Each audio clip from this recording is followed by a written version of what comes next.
Ako si Don Anastasio, pero doon sa Santiago, tinatawag ako bilang Pinuso-Potasyo Baliw.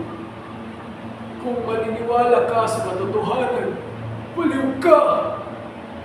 Kung nagtatanong ka kung bakit ganito ang mundo, baliw ka!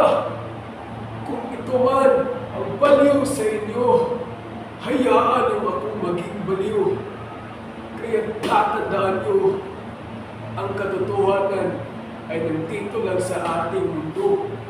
Kaya dapat mong matuto kung ano ang kaibahan ng katotohanan at hindi.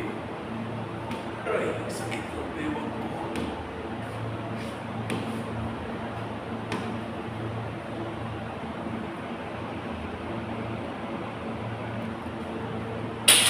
Yung sungkod ko, aray ko!